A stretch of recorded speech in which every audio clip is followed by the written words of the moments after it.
With Launch Control 1.6, we introduced visual animation, making 3D vehicle animation more accessible to everyone. In this video, we'll be doing a deep dive into how to use this tool, and I'll be sharing a lot of my tips and tricks on how to animate vehicles. The car model used in this video is sponsored by the Mega Fleet. You can check out that vehicle pack, link is in the description.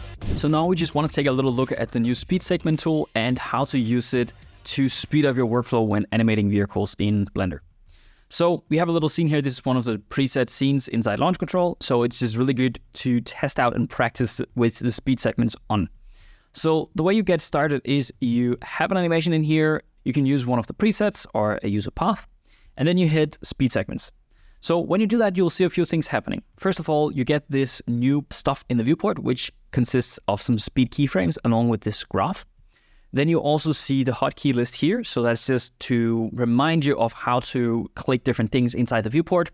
Lastly, you will see that your timeline now changed into the graph editor and it focused in on the animation track. This is because the animation of the car, so this is the speed animation. It's good to see the graph while you're editing these things, because you can see here, if I go in here and select a key, it selects the same in the graph editor. And when I change this key, you can actually see visually what the speed segments in Launch Control are doing inside the graph editor. So basically this is to say that we don't change the way you animate in Launch Control. You can animate just how you're used to, but now you just have a visual tool that does a lot of the heavy lifting for you. And basically all it does is just push around the keyframes, but it does it in an intelligent way that makes it easier for you to see what's going to happen in your animation.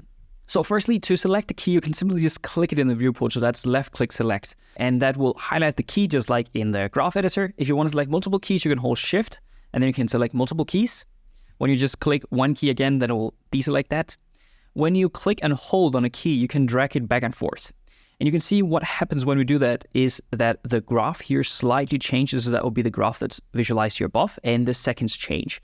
That means that now the time in between this key here and this key here, so that will be this time here, gets shorter and longer.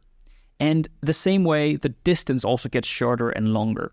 Basically what you're doing is just take this key, you keep the animation how it is, you just take this key and push it a little bit back in time. If you want to instead decrease the time in between 2 points, what you'll do is hold Alt while you drag. And now you can see how you're just changing the seconds in between. And you can see how the graph reflects this change. So basically, if I change this to a lower time in between, the graph will automatically get taller, meaning the car would be traveling faster in this area here, because now it has less time to reach this point. But of course, the most interesting thing to talk about here is the actual speed. So the way we can animate now is that we define different speeds at different points in time. So before we would have to mess around with all these keyframes here, and it's very hard to see what's actually happening. Now what you can do is rather start with a 0 kilometers per hour, then you can tell the vehicle to go down to around 62 kilometers per hour here. We can also add in an extra keyframe. We can do that holding Control Alt, then clicking the key in front of it. So this here would basically sort of subdivide the space here in between and add a key in the middle.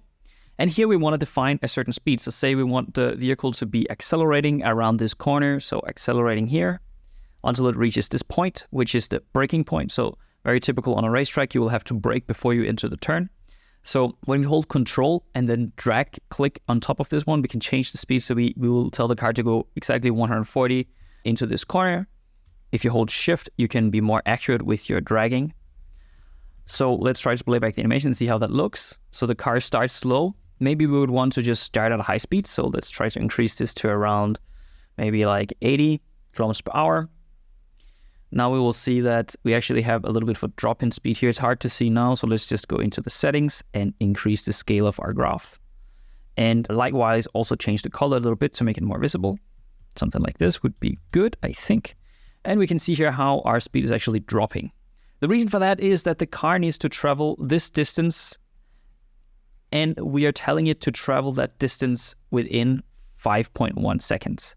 So the 5.1 seconds are literally too long to travel that distance and then keep a high speed. So what we'll do is hold Alt, then drag click on this key to decrease that time in between.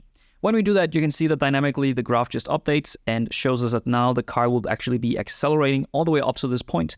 And at this point, you can see there is a drastic decrease in speed because we need to get down to the 62 kilometers per hour.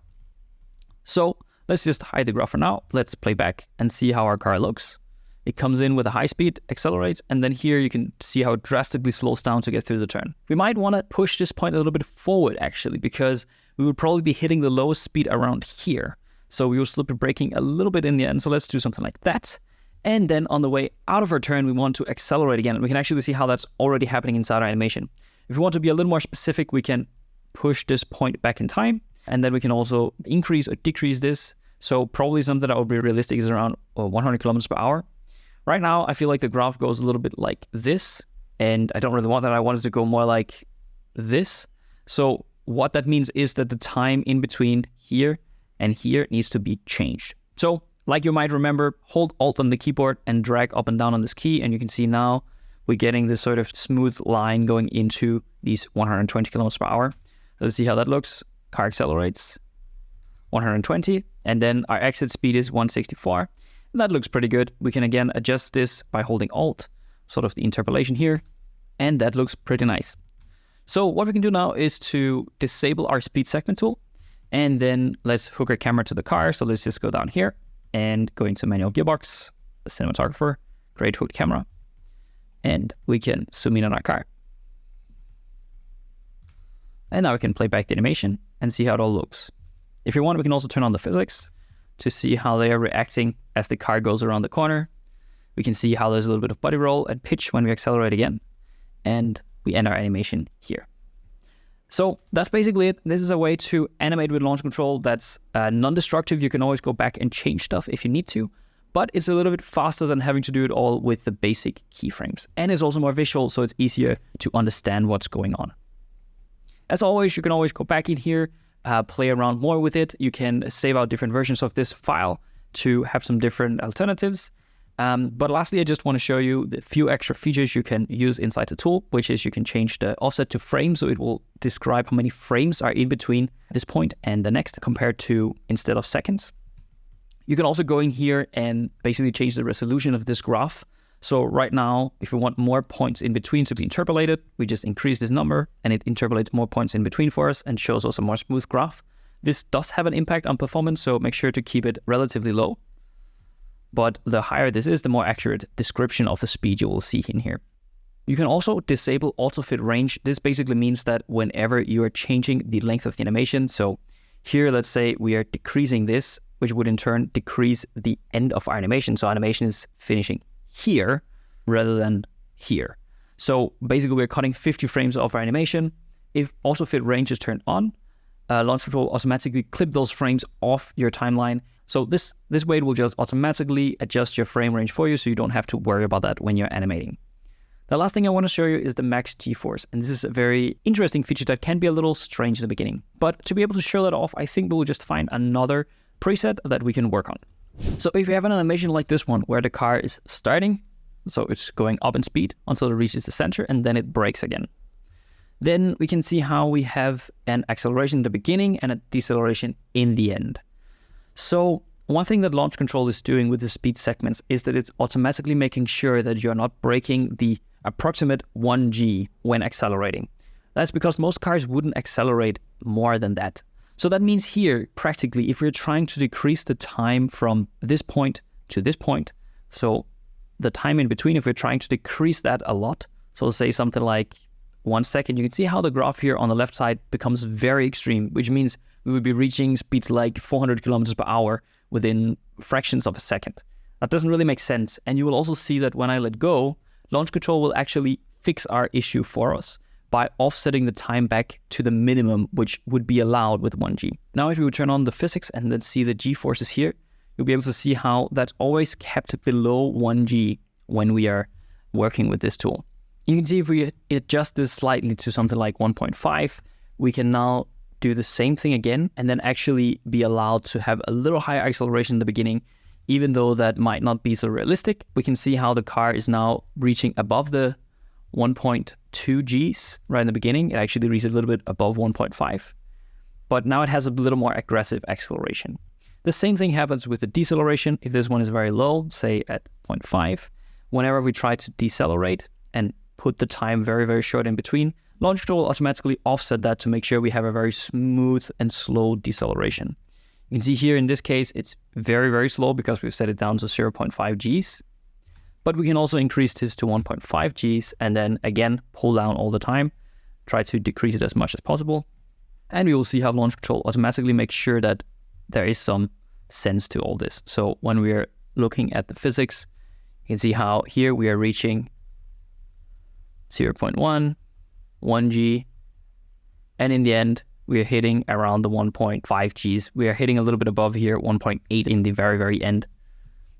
But basically limiting our G-forces to not go too extreme and keep them inside sort of acceptable ranges.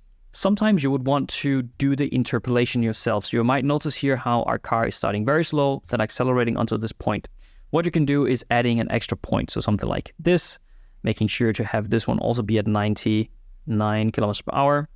And then of course, decreasing the time here in between because we don't want the car to be dropping speed, but something like so. And this way we can adjust more correctly how we want the car to behave and how we want the interpolation between speed to happen. But if you want absolute fine control, what you can do is turn off the auto interpolation. What it does is that it doesn't change the handles anymore. So now you're able to adjust the handles and you can see how that also affects the graph here inside the viewport. That's just a way to fine tune it and make it exactly how you want it. And again, if you change your mind and you want launch control to do it automatically, you can turn this on. And now whenever you're changing any keys, you can see how launch control decides itself how long these tangents should be. Same thing happens if you click the first key, it will automatically set the tangent handle however it feels like is best.